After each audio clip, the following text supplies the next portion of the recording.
كنت مغترب وتزوجت أم الولد هذا قبل 35 عاما. من أي جنسية هي؟ من السودان. سودانية. نعم. أيوة. واسمها عزيزة. أيوة. والولد اسمه صبري. يعني تزوجت هذه المرأة فين؟ في مكة. في مكة. نعم. أنت كنت مغترب قبلها؟ نعم. كم جلست مغترب؟ مغترب كنت 7 سنوات. 7 سنوات قبل ما تتزوج؟ قبل ما أتزوج. تزوجت هذه المرأة على سنة الله ورسوله. نعم. وأنجبت منها ابنك صبري. نعم. عندما غادرت ما هو اللي خلاك تغادر؟ الذي خلانا غادر يوم ما دخل صدام الكويت. أيوة، يعني في أزمة الخليج. في أزمة الخليج. خرجتوا. نعم. زيارة لليمن. كنت أقصد أنا وهيش نخرج لليمن زيارة. خلنا ما شليت العفش والهذا وربت فوق السيارة وقالت أني بجلس عند الأهل. قلت يا بنت الناس أنا ربت وبعت حاجاتي وعلشان نمشي لليمن. قالت لي والله أشتي أجلس عند أهلي وأنت روح زور أهلك وإذا سهل الله ترجع. إذا سهل الله ترجع. أنا روحت ووصلت اليمن ما قدرت أوصل لأي نتيجة. أنت فقير. أيوة في الأصل. وأنا إنسان فقير. ما قدرت أتوصل أي نتيجة. وثانيا أنا كل سنة أقول بتتحسن الأوضاع تزيد تخرب زيادة. طيب يا حبيبي، الآن عمر هذه القصة 35 عاما. نعم. تزوج العم حسن عبد الرحمن واصل من امرأة سودانية في مكة المكرمة. نعم. وأنجب منها طفله الوحيد الذي أسماه صبري. سميته أنت ولا هي؟ سميته أنا. ما شاء الله تبارك الله. حسن عبد الرحمن زيد واصل الريان. قلت له زبيد حتى القرية يعني كتبتها.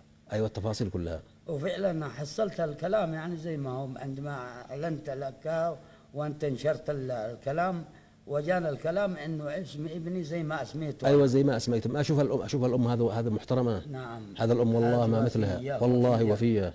والله وفية. حافظت. نعم. واهتمت وربت. الله يحفظها. الله يحفظها والله يستر عليها. والله يجبر بخاطرها. يجبر بخاطرها وأشتي العفو منها ومن ابنها. أيوة مسامحة. أيوة المسامحة. أنت تزوجت بعدها؟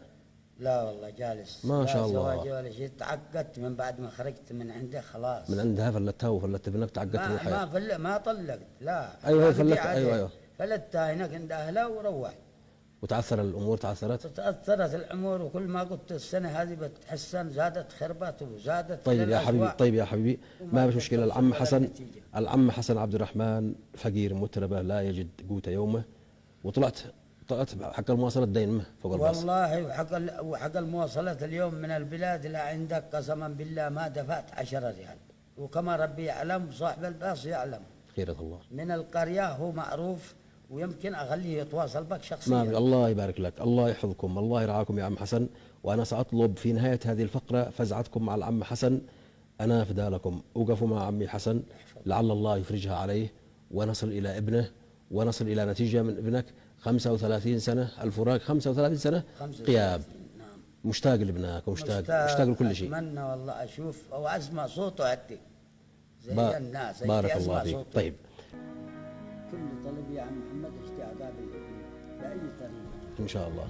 الله يحفظك. كل طلبك إنه تحلم. كل طلبي وأحلم حلم إن أنا أقابل ولدي فقط. ما أشتي من الدنيا شيء. أشتي أشوف ابني بس. لكن ويدي تعبانة وأنا إنسان فقير. طيب. ما عندي إمكانية من أي شيء. طيب يا حبيبي حاضر إن شاء الله. لا تقلق يا أعز الناس. أنا معي على الطرف الآخر مشاهدينا الكرام في هذه اللحظات. معي على الطرف الآخر واحد من الناس. ألو. ألو. ألو. أيوة السلام عليكم. ألو. أيوة عليكم السلام يا حبيبي الغالي. عليكم السلام. كيف الحال يا أخي الكريم؟ وحشتني جدا جدا جدا. أخبارك؟ الحمد لله. كيفك أنت وكيف صحتك؟ الله يبارك لك. من معي؟ الله معك صبري حسن عبد الرحمن زيد. ما شاء الله يا صبري. منور قناة اليمن وحي الله من جاء وأهلا وسهلا بك وألف مبروك يا صبري. ألف مبروك ألف مبروك يا غالي.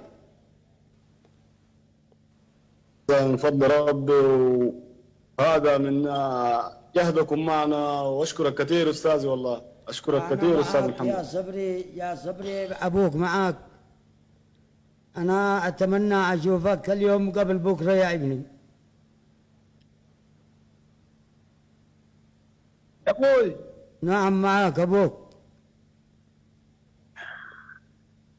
الحمد لله الحمد لله يا ابوي، الحمد لله الحمد لله يا ابوي، الحمد لله اني عشت سمعت صوتك وطمنت عليك يا ابوي. حياك الله يا ابني. أنا الحمد مشتاق لك لله. كثير الحمد كثير، لله. أنا مشتاق أشتي أشوفك ضروري.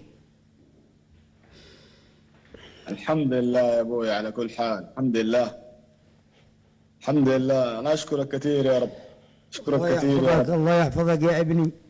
هذا الأخ صبري يا والد بعد 35 سنة من الغياب والفراق والتعب يعود من جديد، وتوصلنا إليه بموجب رسالتك اللي أرسلتها إلينا، والحمد لله تم الوصول إلى الأخ صبري في السودان وهو موجود بصحة وعافية واليوم معنا. كنا نتمنى بأن نرتبط معه مباشرة صوت وصورة، لكن تعذر الإرسال بالنسبة للصورة، وهو موجود معنا صوتها الآن.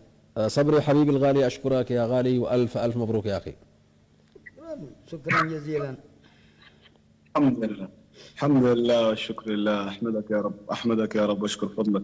الحمد لله انه اليوم اطمنت على ابوي، واشكرك كثير يا استاذ محمد، واشكر قناة اليمن يعني على المجهود المبذول في فعل الخير دائما.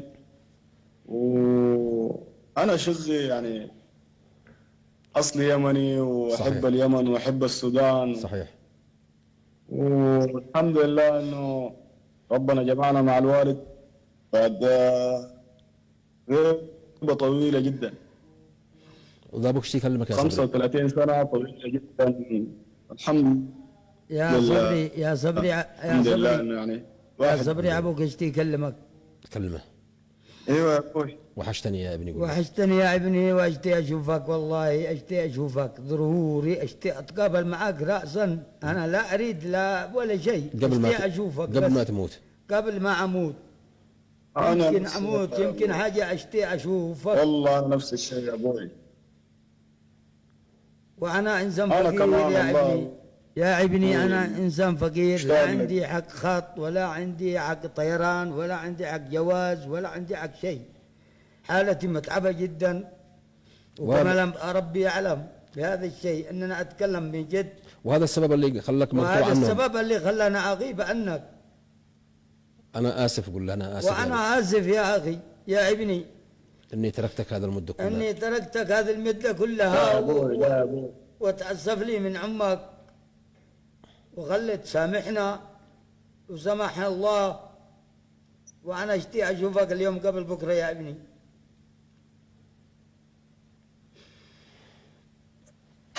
انا لا اقدر اعيش الان الا بعد ما اشوفك. معلش يا ابني ولدي صح. لا يا ابوي، ربنا يطول في عمرك باذن الله، وبنلتقي باذن الله. إن شاء باذن الله. الله يا ابوي، باذن الله بنلتقي. اما قريب يا ابوي باذن الله. ان شاء الله باذن الله. باذن الله يا ابوي. ان شاء الله باذن الله الكريم نلتقي على خير.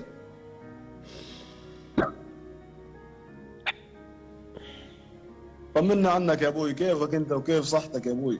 الحمد لله رب العالمين. انا اتمنى اشوفك يا ابني، بس كيفك انت؟ انا تعبان بإذن الله. كثير كثير، اشتي اشوفك، اشتي اوصلك باي طريقه. انا ما والله مو عندي. قد يا ابوي. اما نطلعوا يا استاذ مصطفى لو تكرمتوا انت الاستاذ عادل، اطلعوا بالرقم للوالد، الرقم والوالد بانه فقير جدا مشاهدينا ما الكرام. عندي امكانيه ما بش خالص. امكانيه للسفر، ولا امكانيه حتى ما بش مع لا بطاقه، ولا مع جواز سفر، ولا مع حتى اي تعريف به. فارجوكم مشاهدينا الكرام، واتمنى عليكم من يستطيع مساعده هذا الرقم الوالد العم حسن بان لا يفرط ابدا، يساعدوه على رقمه من اجل ان يشتري تذكره سفر ويسافر بابنه الى السودان، من اجل ان يلتقي بابنه ويزور ابنه ويتعرف على ابنه بعد غربه 35 عاما. الولد صبري هذا ولد جميل ومحترم، واحنا الحمد لله بعد ما ارسل لنا الوالد صبري الوالد حسن بالتفاصيل نشرناها وتوصلنا الى ابنه وحملنا له البشرى، لعلها تكون بشرى الخير. رقم الوالد حسن 737763